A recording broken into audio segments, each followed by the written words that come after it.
Acá estamos, Manuela, en el contexto de esta charla, de este café con egresados que ha organizado la Universidad Nacional de Córdoba a través de la Secretaría de Extensión, con motivo de que este año los cordobeses y diría los latinoamericanos estamos conmemorando y festejando también este hecho histórico tan importante que fue la reforma universitaria. Así que la verdad que para mí es un placer estar conversando con vos hoy en este café.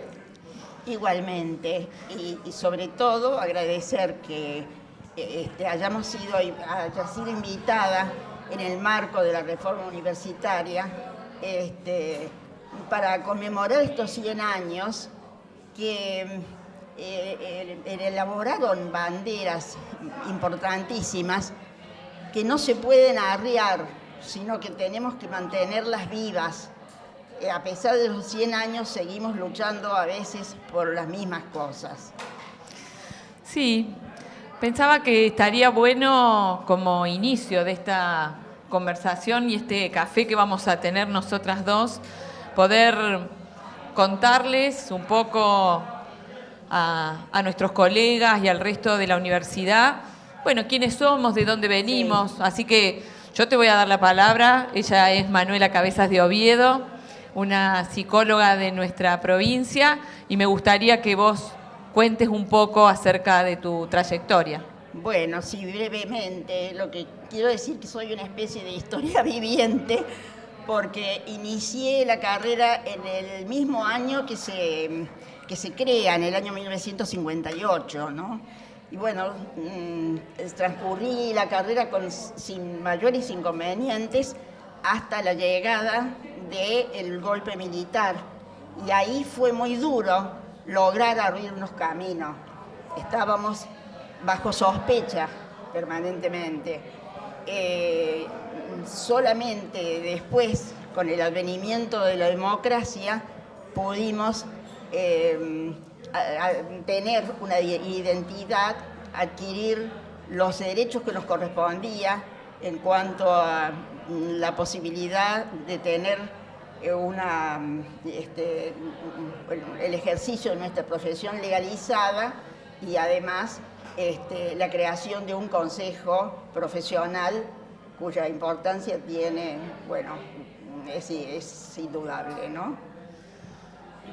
Bueno, Liliana, por mi trayectoria? Por mi parte soy como de algún modo la continuidad de eso que vos has contado, sí, ¿no? Porque yo nací a la vida universitaria con la democracia.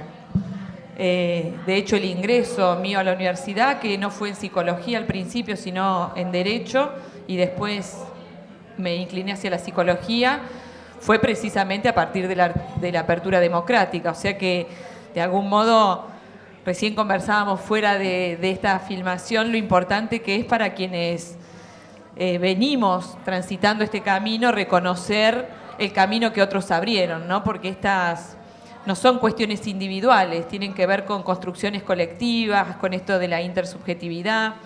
Así que bueno, soy psicóloga y de algún modo he estado en la vida universitaria siendo consejera antes de que la facultad fuera facultad, o sea, en el último periodo de donde psicología estaba con filosofía y humanidades, que es donde nació y donde vos estudiaste. Sí. Y después en la vida política me ha tocado ahora ser legisladora de la provincia y tener como impronta, yo digo, ser legisladora de la provincia es una circunstancia, una coyuntura. Ser psicóloga lo voy a hacer hasta el día que me muera. Entonces el compromiso con la profesión, con la disciplina, es muy profundo y me parece que tiene que ver con que en cada lugar que una ocupa lleva ese compromiso con la disciplina y quizás eso haya hecho que ponga tanto esfuerzo en ver cómo está la salud mental de nuestra provincia. Bueno, es importantísimo esto que vos decís, porque precisamente te estás definiendo como profesional en lo más profundo. Y esta construcción de nosotros profesionales como identidad es algo que nos viene de la modernidad y que tiene que ver con la posibilidad del deber ser, de la construcción nuestra, que es llevar adelante una profesión con el fin de realizar actividades que vayan hacia otros, que haya intersubjetividad. Esto es muy importante porque, como vos dices, en el lugar que te toque desempeñarte existe tu identidad como psicóloga. Y esto es algo que en este último tiempo se está tendiendo a destruir a partir de que las profesiones están en este momento en un tembladeral a partir de cierta destrucción o cierta limitación de las incumbencias, porque esto tiende a acotar el sentido profesional, que es un sentido humanístico, ¿no? Y me parece que de eso no tenemos que renunciar, al contrario. Eso último me parece como que es como para subrayar, ¿no? La psicología con un profundo sentido humanista, porque de eso conectarla con el 18, que la reforma universitaria tuvo ese profundo sentido humanista, ¿no? Sí. Y yo pensaba, cuando venía para acá, que en realidad la psicología, y en todo caso la facultad de psicología y la psicología como disciplina, podría uno pensarla como hija directa de la reforma. Porque si hay algo que la reforma permitió y nos permitió, es esta apertura, ¿no? La reforma en sí misma fue un abrir, ¿sí? Un abrir en todo sentido, un abrir democrático, un abrir de pelea, un abrir de disciplinariedad, un abrir de ingreso de sectores que hasta ese momento no ingresaban a nuestra universidad. Y ese abrirse de la universidad a partir de la reforma me parece que tenía que ver con este profundo contenido humanista que vieron aquellos reformistas de nuestra provincia, inspirados sin duda en lo que fue también lo que pasaba en el Mayo francés, ¿no es cierto? Exacto. Y que me parece que, bueno, tiene un anclaje importante y por eso tiene la connotación de esta cuestión histórica. Siendo la psicología, inclusive la facultad de psicología, sacando las últimas que se han creado, como la de comunicación o la de sociales o la de lengua, es una de las facultades más jóvenes que tenemos, ¿no? Sí. Y ese proceso inclusive de separación de la filosofía, a quien yo siempre digo que debemos estar agradecidos a la facultad de filosofía porque nos permitió crecer y entiendo yo también que nos acompañó a los psicólogos en esta creación de una unidad académica independiente, ¿no? Y me parece que todo eso adquiere un valor central en este contexto que vos decís, ¿no? Donde hoy los psicólogos estamos atravesando, y nuestra facultad se ha expresado así, nuestro colegio profesional también, con una preocupación importante, que es el recorte de los alcances del título. Sí, y una perspectiva que la visualizamos a todos los niveles, mercantilizadora, donde realmente las prácticas profesionales están amenazadas desde la perspectiva de ser profesión para el otro, para el intercambio con el otro, para lograr el bien del otro, sino que dejan de tener lo que se llama el valor de uso para pasar a tener un valor de cambio y por lo tanto ser solo nuestras prestaciones mercancías. Eso hace que perdamos la posibilidad, estamos en ese riesgo, no estamos todavía en esto, el riesgo de pasar de ser profesionales a ser simplemente técnicos y que recibamos las prescripciones que algunos otros nos den, porque la profesión tiene algo muy particular que es la responsabilidad y la autonomía. Y en ese sentido, junto con esa autonomía, tiene que jugar el valor ético que hace que nuestras decisiones tienen un grado de responsabilidad importante porque decidimos sobre la vida y la salud de las personas, ¿no? ¿Sabes que esto que mientras hablaba pensaba que últimamente participé de muchas discusiones y debates que tenían que ver con el mundo que se viene, ¿no? Y hay una discusión y hay una certeza de que dentro de 20 años el 60% de las profesiones que hoy conocemos van a desaparecer como efecto del ingreso de la tecnología, la inteligencia artificial, el avance científico, tecnológico. Y dentro de las profesiones que no van a desaparecer, al tope, ¿sabés cuál figura? De las que no pueden ser reemplazadas, las maestras iniciales, las maestras de educación inicial. Ajá. Porque el mundo avanza donde la educación en los estamentos secundarios, lo que nosotros conocemos como la secundaria, va a ser básicamente un proceso de acompañamiento, porque la información está en la red. Y que los estados y los gobiernos van a poner mucho énfasis en lo que implica la primera infancia. Y dentro de las profesiones que no van a desaparecer, una de las centrales es la psicología, porque dicen los científicos que el cambio tecnológico, que además es exponencial, o sea, lo que antes creíamos que iba a pasar dentro de 100 años, después empezamos a ver que iba a pasar dentro de 50 y ahora sabemos que va a pasar dentro de 20, el cambio tecnológico va a implicar en la subjetividad un impacto tan fuerte que va a necesitar de la psicología como ciencia para acompañar a los sujetos individual y colectivamente en este cambio tan fuerte que uno lo puede equiparar a lo que fue la revolución industrial, pero que en realidad es difícil de transitar si no es a partir de una lectura desde lo intrapsíquico, desde lo intersubjetivo, desde lo colectivo, y esa lectura la pueden dar básicamente las ciencias humanistas y la psicología como una piedra angular de esto, ¿no? Claro, me parece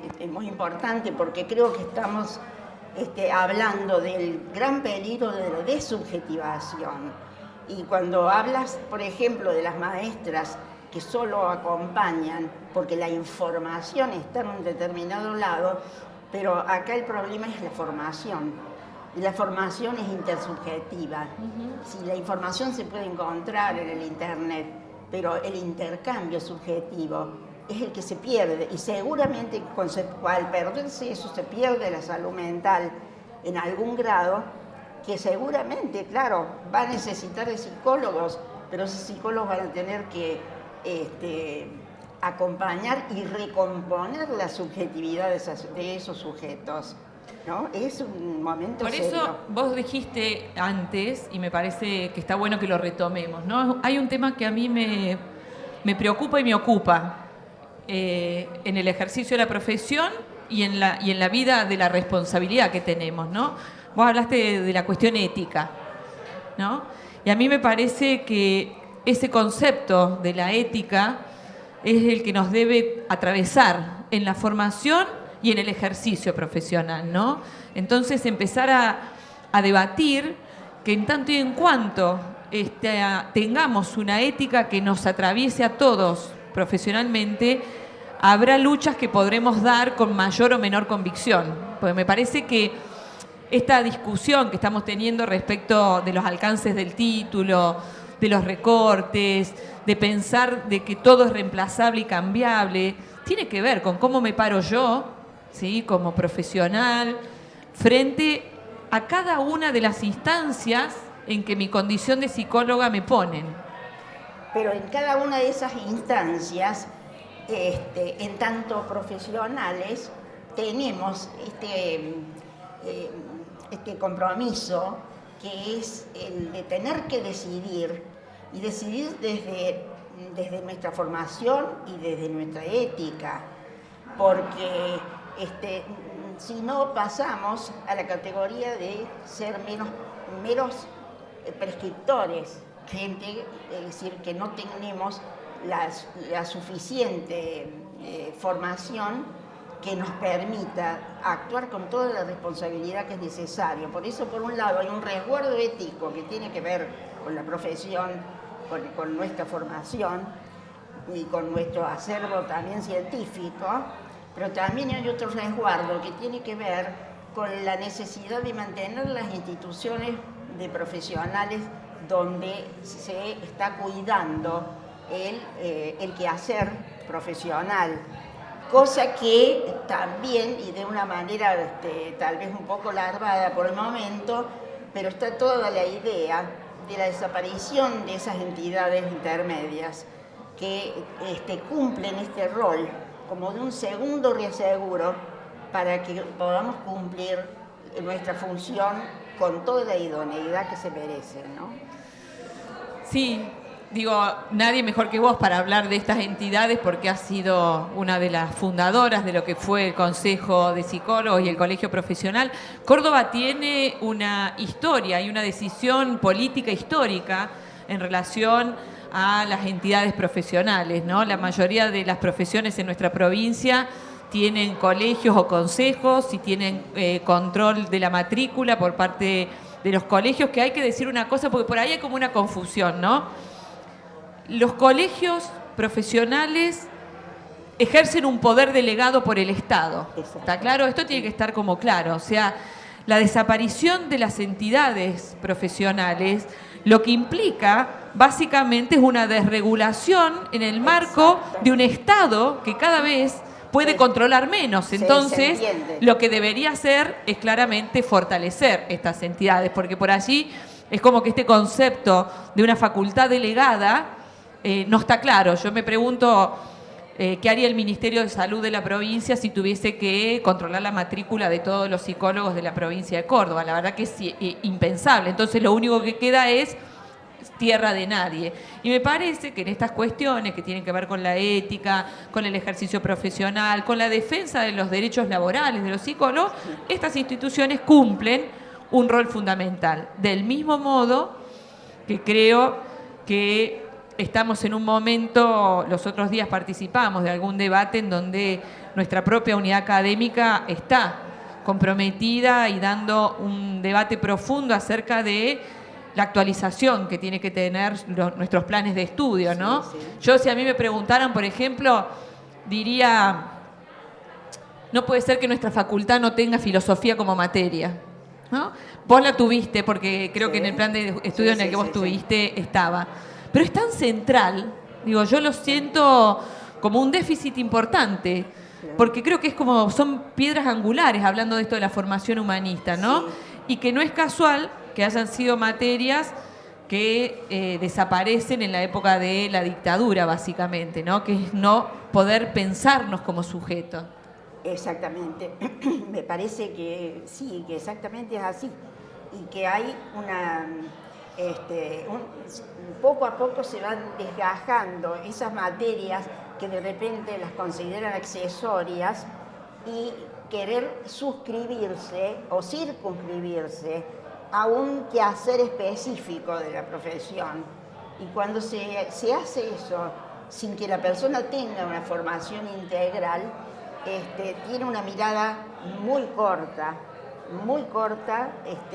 en relación a su propio quehacer profesional. Digamos que se transforma en un técnico.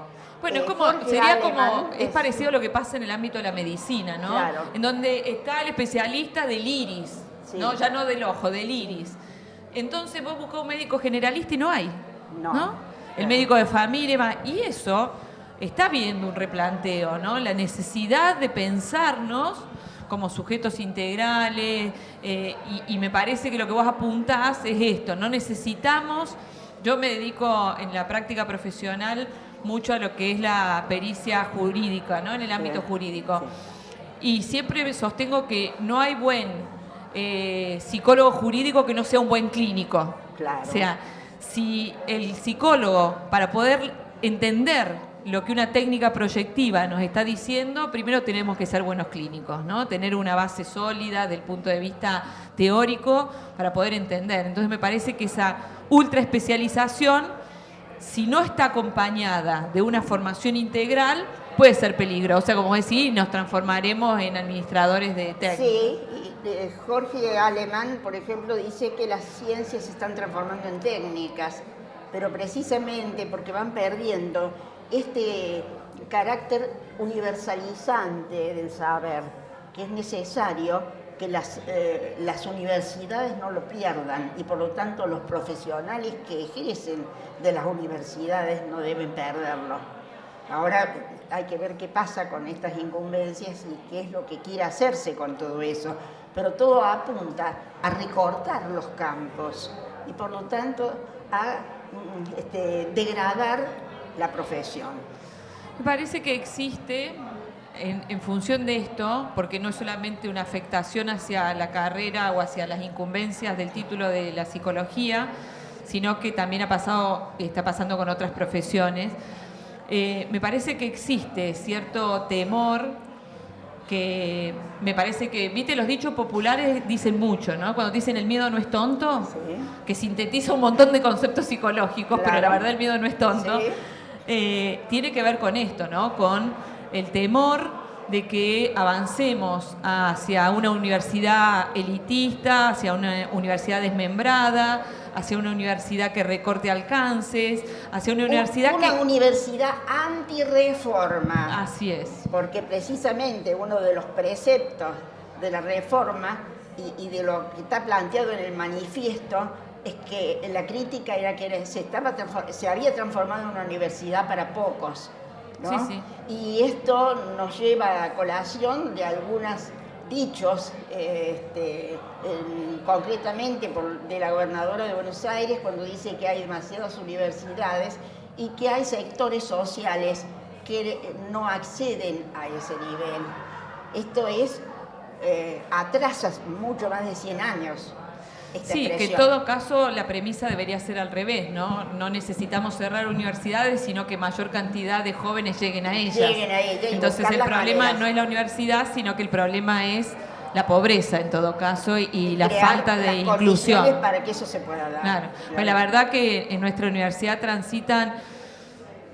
me parece que esto no saca de foco que hay problemas estructurales, ¿no? En Argentina que pueden llevar a que no estén llegando a la universidad todos los que desearíamos que lleguen a la universidad. Claro. Y esta me parece que es un desafío, ¿no? Cuando en el Cordobazo se cantaba obreros y estudiantes unidos y adelante, sí, tenía que ver con eso. Y me parece que hoy tenemos como universidad, pero básicamente como sociedad, una deuda con los sectores más postergados, ¿no? Claro. Porque el no ingreso a la universidad implica un estancamiento en la posibilidad de movilidad social, ¿no?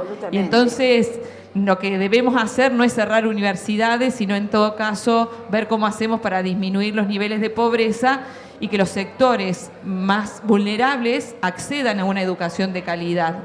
Eso es, en definitiva, algo que por lo que tenemos que luchar y que en el marco de estos 100 años de la reforma son banderas que no se pueden arriar, ¿no? Como vos decías, obreros y estudiantes unidos como antes también, porque se aludían a la reforma, donde también participaron los obreros, ¿no?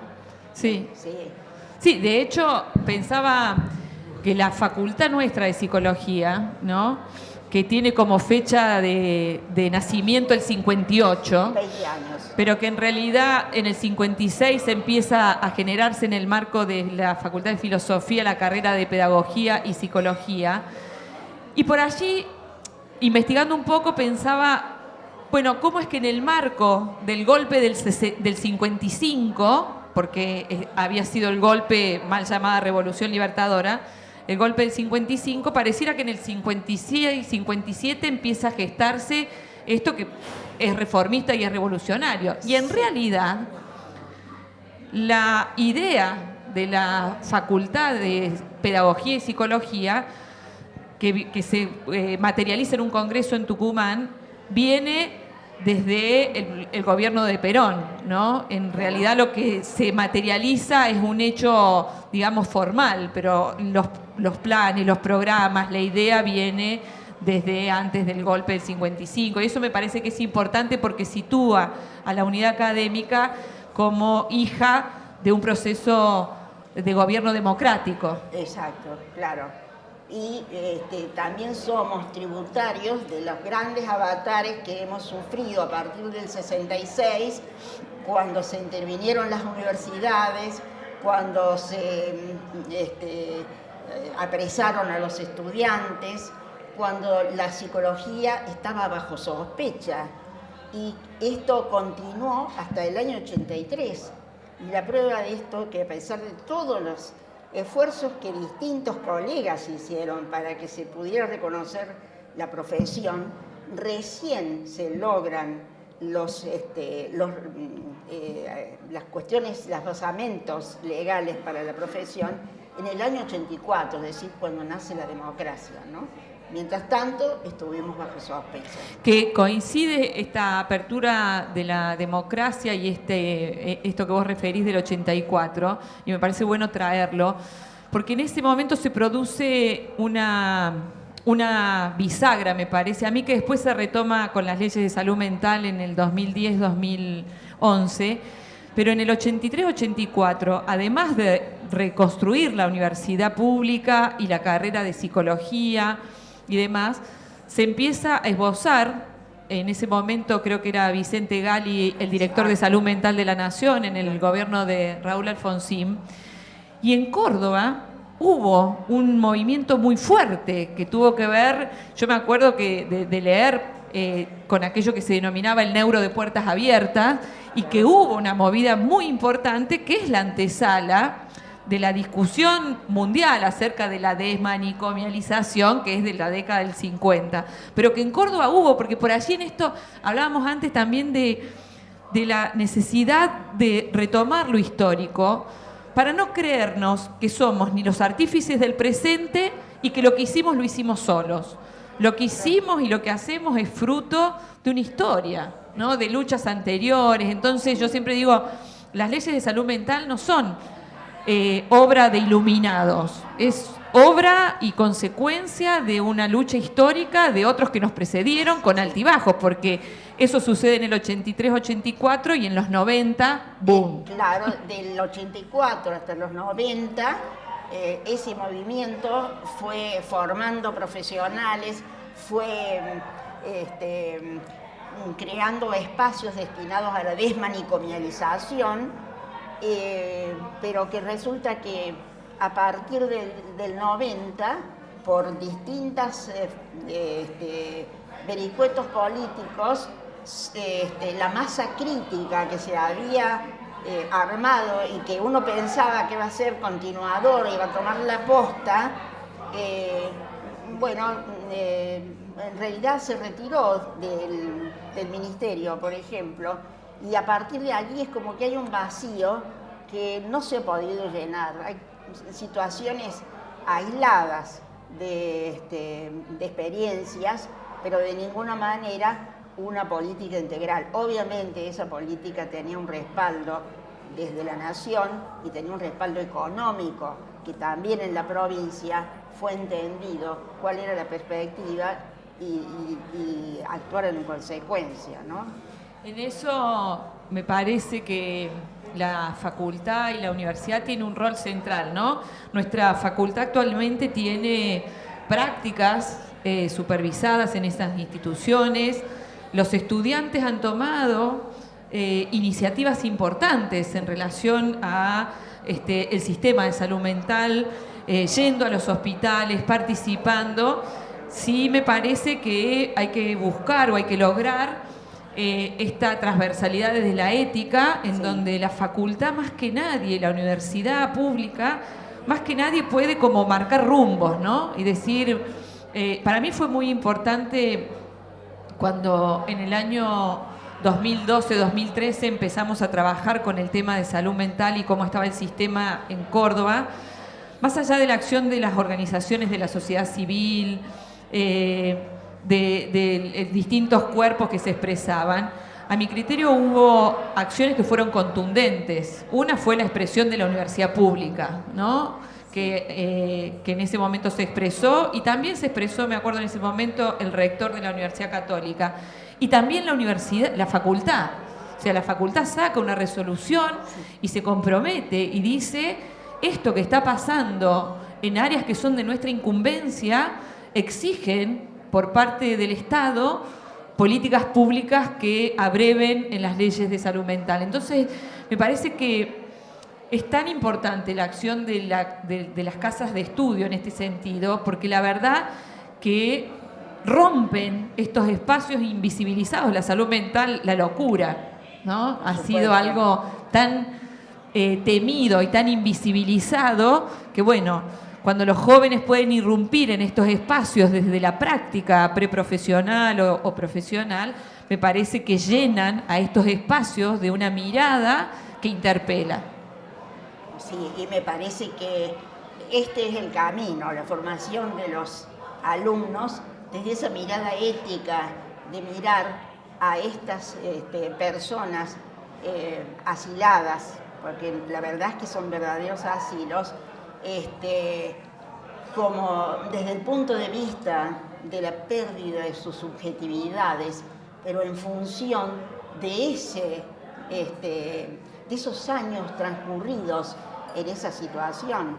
Por lo tanto, que en este momento en la universidad se esté trabajando esto es promisorio desde el punto de vista de que tendremos profesionales que no mirarán de lado lo que verdaderamente acontece, porque es verdaderamente dramático, ¿no? Sí. Sí, a mí me parece que es una piedra angular, ¿no? en la formación, y por eso me parece que en esta revisión que se está planteando la facultad, que supongo que será en los próximos años, no es fácil reformar un plan de estudio, ¿no? Siempre es complejo, sí, es intrincado. ¿Y sobre todo para qué? Sobre todo para qué vamos a formar y, claro, y también en estas disputas que son lógicas, tensiones más que disputas respecto de la disciplina, de las áreas de la disciplina, dónde debemos poner el acento. Lo que sí me parece es que estamos en un momento de Argentina en donde nos exige, y nos exige doblemente a quienes tenemos responsabilidades institucionales, sea donde sea, de abordar los temas complejos desde la perspectiva de la construcción de consensos, ¿sí? Y me parece que para construir consenso es necesario abrir los diálogos, ¿no? Abrir esto que parece a lo mejor una mera charla, armada. No sé, yo no me había sentado nunca con vos a conversar de estas cosas, y es buenísimo encontrarnos, ¿no? Claro que sí. Y me parece que ahí vamos a construir. Claro, desde distintas experiencias, ¿no? Desde distintas experiencias, desde distintas responsabilidades, sí, y desde distintas perspectivas. Hoy conversaba con algunos legisladores nacionales que me pasaban el informe respecto de las 800 personas que habían ido al Congreso a hablar sobre el tema del aborto, ¿no? Un tema complejo si lo hay para nuestra sociedad. Sí. Y coincidíamos en que no sé cuál va a ser el resultado de la votación. Lo que estoy segura es que hemos ganado en calidad institucional poniendo el tema en debate, y que hoy los estudiantes, los docentes, la universidad pública, los colegios secundarios estén hablando. Entonces, me parece que en el marco de nuestra disciplina... No se está en el mismo lugar que se está. Claro. Y en el marco de nuestra disciplina, estos diálogos son como centrales, ¿no? Entonces, me parece que se viene una etapa promisoria para la universidad pública y en especial para la psicología. Promisoria en cuanto a debate, complicada en cuanto a una coyuntura que tenemos, que es el tema de las incumbencias, pero que yo quizás peque de optimista, pero creo que la unidad en la acción es lo que nos va a garantizar que podamos construir no solamente la universidad y la facultad que queremos, sino básicamente la profesión que necesitamos los cordobeses, ¿no? Los cordobeses y los argentinos, ¿no? Claro que sí. Acá nos preguntan, les contamos a los que están mirando que hay colegas, hay gente que está escuchando este diálogo. Sí. Y una de las cuestiones que nos interpelan, primero nos dicen que somos muy buenas con la universidad. Así que nos pongamos un poco más malas. Debe ser que porque tienen la idea, por lo menos, que yo soy bastante mala. Y la pregunta que nos interpela es: ¿cómo vemos la articulación entre la universidad, la facultad y las políticas públicas? Bueno, yo no estoy en condiciones en este momento de hablar de esto, porque no tengo una vida activa desde el punto de vista de las políticas públicas, ni tampoco de la universidad. Sí, estoy en condiciones de decir que en los años en que se trabajaron las cuestiones de salud mental, hubo una articulación muy importante entre la universidad y las políticas de salud mental que se estaban llevando adelante.